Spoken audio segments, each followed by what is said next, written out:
बृहत वाङ्मय में कहा गया है, शरीर माहु नावत्ति जीवो बुच्चई नाविओ संसारो अर्णवो बुत्तो जंग तरंति महेशिनो। संसार को अर्णव कहा गया है। संसार सागर है, भव सागर है। इसमें जीव जन्म मृत्यु जन्म मृत्यु जन्म मृत्यु करते रहते हैं जब तक मोक्ष नहीं हो जाता है।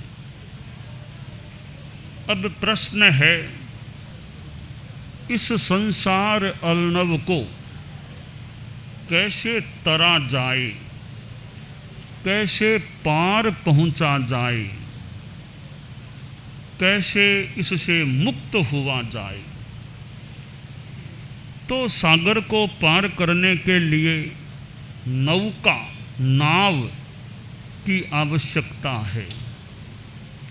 अच्छी नौका हो, निश्छिद्र नौका हो, तो उसके द्वारा इस संसार से पार पहुंचा जा सकता है। अब प्रश्न है कि कौन सी नौका। पानी वाला समुद्र है तो मान लें वो जो नौकाएं चलती हैं, देखने को कई बार मिलती है, उनमें बैठ कर के पार कर दे। पर यह तो भव सागर है, इसके लिए उस नौका में बैठने से तो क्या काम होगा। वैसा पानी तो है नहीं जो उस नौका से तरा जा सके। तो जैसा समुद्र है उसके अनुरूप ही नौका चाहिए। वो नौका है, कहा गया शरीर माहु नावत्ति। यह शरीर नौका है। तो शरीर से कैसे तरा जाएगा, भवसागर। इस शरीर को धर्म शरीर बना ले, संयमी शरीर बना ले। आत्मा संयम तप को धारण कर ले तो संयम तप के द्वारा, संबर निर्जरा के द्वारा भव सागर को तरा जा सकता है। अब यह शरीर है, हम शरीर से साधना करते हैं। शरीर भी एक धर्म का साधन है, परंतु शरीर भी अनुकूल रहे तब साधना भी अच्छी हो सकती है। शास्त्रकार ने कहा है, जरा जाव न पीले ई वाही जाव न बढ़ई जा बिंदियान हायंती ताव धम्मम समायरे। ये धर्म की साधना करना है, संयम तप की साधना करना है, सेवा करना है, तो शरीर सक्षम चाहिए। सेवा रूपी धर्म करने के लिए शरीर की सक्षमता अपेक्षित है।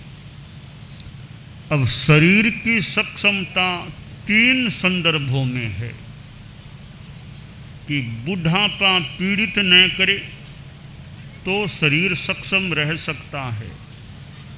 शरीर में व्याधि बीमारी कोई न बढ़े तो शरीर सक्षम रह सकता है।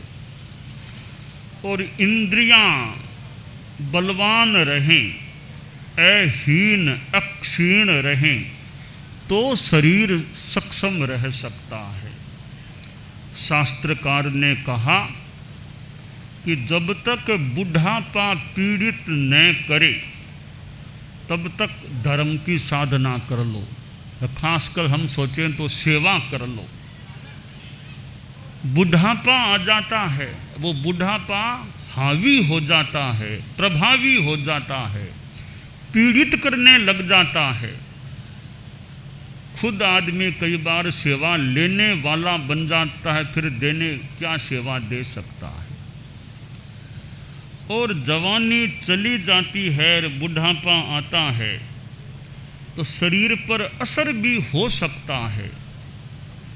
कहा गया काना कैसा लोयणा, काना कैसा लोयणा, कर गोडा दांता, कर गोडा दांता, एता माहे बिखो पड़े जोवनियो जानता, एता माहे बिखो पड़े जोवनियो जानता।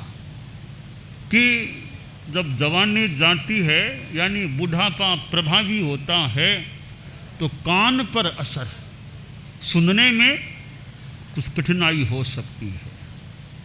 एक तो श्रवण शक्ति कमजोर पड़ सकती है। दूसरी बात कैसा के सफ़ेद होने लग जाते हैं, फिर हो जाते हैं, केस सफ़ेद हो जाते हैं। लोयणा, आँखों की ज्योति कम हो सकती है, दिखने में कठिनाई हो जाए।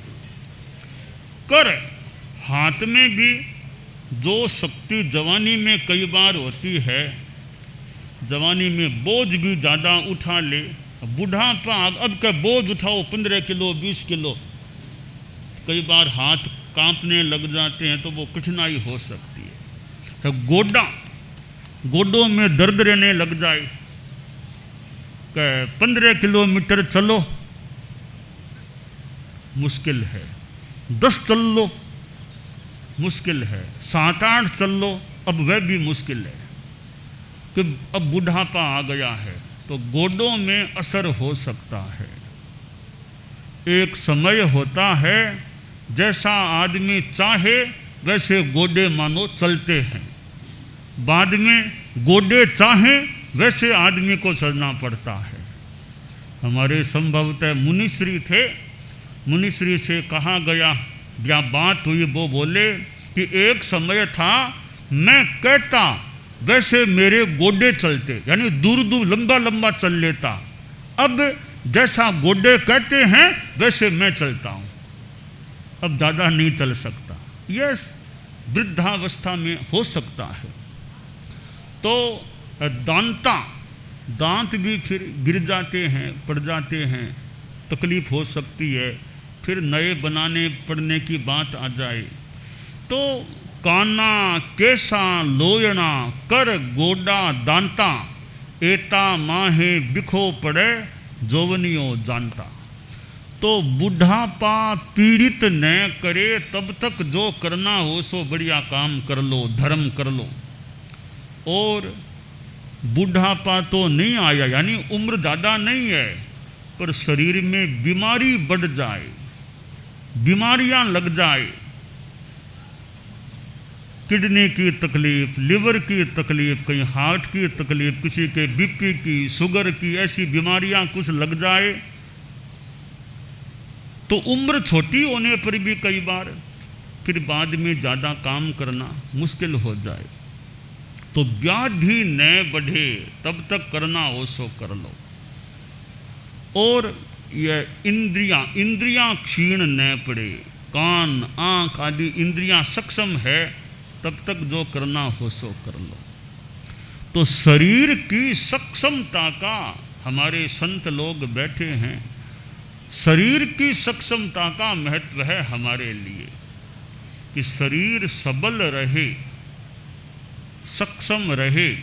चेहरा भले ज़्यादा सुंदर नहीं भी है, कोई खास बात नहीं है, चेहरा ज़्यादा सुंदर नहीं भी है तो भी कोई खास बात नहीं, शरीर सक्षम रहना चाहिए, शरीर स्वस्थ निरोग रहे, यह खास अपेक्षा है। तो शरीर की सक्षमता स्वस्थता का धर्म की साधना में हम उपयोग करें, दूसरों की धार्मिक आध्यात्मिक सेवा करने में शरीर की सक्षमता का उपयोग करना चाहिए। तो यह शरीर एक नौका है, इस नौका से भव सागर को हमें तरने का प्रयास करना चाहिए। परम पूज्य आचार्य श्री तुलसी जो हमारे धर्माचार्य थे, धर्म गुरु थे, हमारे धर्म संघ के 9वें अधिशास्ता थे, उन्होंने कितनी यात्राएं की थी। यानी इस शरीर से मानो कितना एक काम किया था। राजस्थान से ठेठ दक्षिण भारत वो कहाँ तक पधार गए, वापिस राजस्थान पधारे। राजस्थान से कोलकाता भी दक्षिण यात्रा से पहले पधारे थे। कोलकाता से वापिस एक ही शेष काल में राजस्थान पधार गए थे और कितना प्रवचन किया और साहित्य सृजन आदि जो भी कार्य हो, इतने बड़े संघ की सेवा। आचार्य श्री महाप्रज्ञ जी गुरुदेव तुलसी के उत्तराधिकारी थे, 10वीं अधिशास्ता हमारे धर्म संघ के थे। वे भी महाराष्ट्र तक पधार गए थे और ऐसे मानो जीवन के 9वें दशक में महाराष्ट्र में वो विराजमान थे। यह खानदेश की एरिया, इधर बॉम्बे खानदेश की यह जलगांव की भूमि जहाँ मर्यादा महोत्सव हुआ था। तो अनेक प्रांतों की यात्रा, शरीर की सक्षमता है तो आदमी कार्य अच्छा कर सकता है। तो संयम और तप की साधना अच्छी चलती है तो यह संसार समुद्र तरा जा सकता है। हमारा जीव कहाँ कहाँ किस किस योनि में जा सकता है और कहाँ कहाँ कर्म किए हुए होते हैं। जीव को वे कर्म फिर भोगने भी होते हैं, कर्म भोगने पड़ते हैं कि छुटकारा नहीं है। वेय इत्ता मुखो नथि अवेय इत्ता तब सावा झोस इत्ता। कर्मों को वेदने से छुटकारा होगा, बिना वेदने या तपस्या से निर्जीर्ण कर दें तो फिर छुटकारा मिल सकता है। तो ये साधु संत जो विहार करते हैं, गांव गांव जाते हैं, उनसे भी कईयों को सतपथ प्राप्त हो सकता है, कईयों को त्याग संयम का रास्ता मिल सकता है और साधना करते करते हमारी मोक्ष से मानो निकटता हो जाए। बाबा पेड़ के नीचे साधना करता था, तप तपता, अपना योग ध्यान, खाने की भी वो संयम की साधना।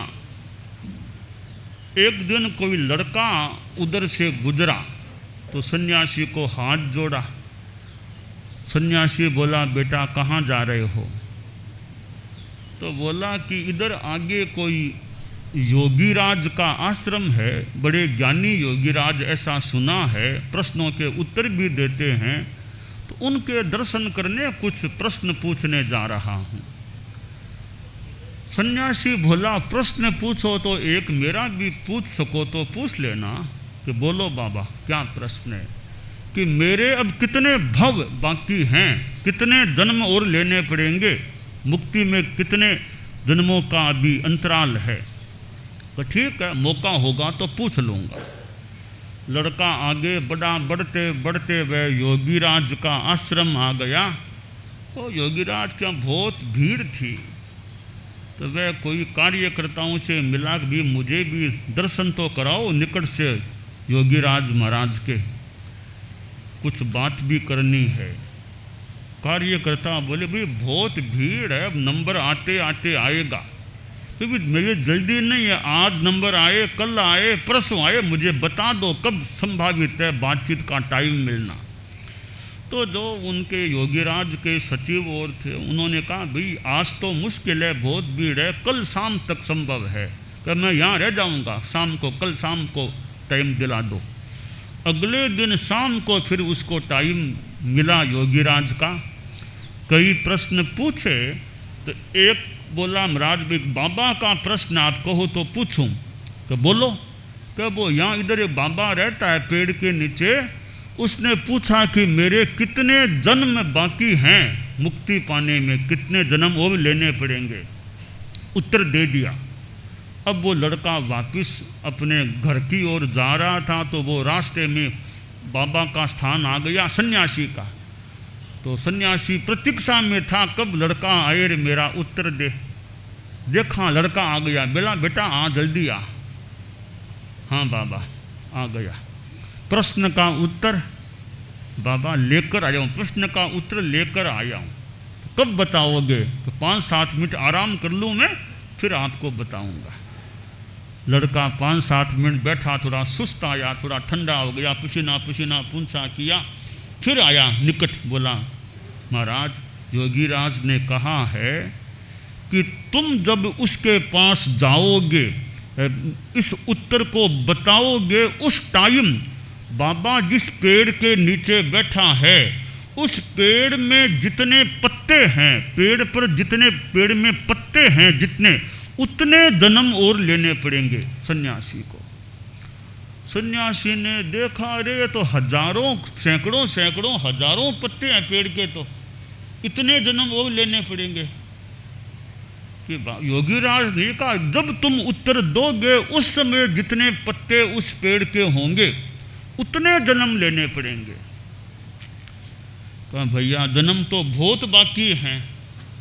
तो लड़का बोला कि योगीराज ने एक संदेश और दिया है आपके लिए। वो क्या संदेश है?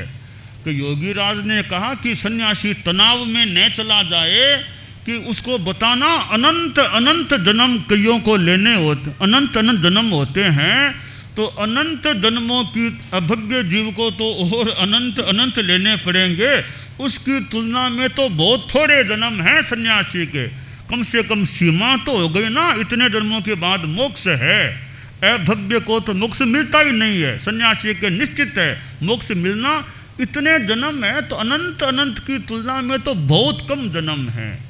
तब सन्यासी को फिर थोड़ा संतोष मिला कि हाँ सीमा तो हो गई, इतने से जन्म हैं। अब देखता हूँ जितनी साधना करता हूँ कम से कम आगे के जन्म तो अच्छे रहें, जन्म तो लेने पड़ेंगे, जन्म अच्छे तो रहें। तो यह भव सागर है, इसको हम तरना कितने कितने जन्म का, 15 जन्मों की सीमा हो गई, 5 जन्मों की सीमा हो गई, बहुत ही बढ़िया बात है। थोड़े जन्म लेने पड़ेंगे तो पड़ेंगे, और फिर आगे थोड़ी और मानो साधना करने का मौका मिलेगा तो साधना कर सकेंगे, करेंगे तो जल्दी फिर मोक्ष में आत्मा चली जाए। तो जो शास्त्रकार ने कहा संसारो अन्नवो बुत्तो जंग तरंति महेशिनो, यह संसार एक अर्णव है, जन्म मरण का ये जो सागर है, भव सागर है। बस इस नौका से यानी शरीर से साधना करके, शरीर के साथ मन भी है, वचन भी है, भाव भी हैं, सब इनसे साधना करके भव सागर को तरना, यह प्रयास इस मानव जीवन में हमें विशेषतया करना चाहिए कि साधना करें। ठीक है सन्यासी बनना तो सबके बस की बात न भी हो, सन्यासी तो कोई भाग्यशाली बन सकता है, भाग्य हो अच्छा तो साधुपन प्राप्त हो सकता है, अंतिम श्वास तक साधुपन निभाया जा सकता है। साधुपन आना भी भाग्य की बात है, ठेठ तक निभा देना ये भी बहुत भाग्य की बात है। तो साधुपन आ जाए तो बहुत ही बढ़िया, वो न आए तो गृहस्थ जीवन में रहते हुए भी जितना संयम तप का आराधन हो सके वो करने का प्रयास करना चाहिए। जीवन में ईमानदारी, जीवन में अहिंसा, जीवन में संयम, और जितना स्वाध्याय तप जप किया जा सके वो करने का प्रयास हो। और मन में अनासक्ति, घर में रहते हुए भी, परिवार में रहते हुए भी, जहाँ पोम्मम जले जायम नोवलिप्पई वारिणा, पद्म है पद्म पत्र पानी में रहते हुए भी निर्लेप है, वैसे घर में परिवार में रहते हुए भी भीतर से निर्लेप रहना, अनासक्त रहना, जप तप जोश करते रहना। जो गृहस्थ भी भव सागर को तरने की दिशा में तर सकता है, यानी आगे बढ़ सकता है, फिर कभी साधुपन भी आ जाए और मुक्ति प्राप्त भी हो सकती है। तो हम अपने इस शरीर का धर्म की साधना में बढ़िया उपयोग करें, हमारा शरीर नौका के रूप में हो जाए, हम भव सागर को तरने में सफल हो जाएं, यह मंगल कामना है। दानान सेठम अभय पयाणम सच्चे सुया अणवज्जं वयन्ति तवे सुया उत्तम बंभचेरम लोगुत्तमे समणेणाय पुत्ते।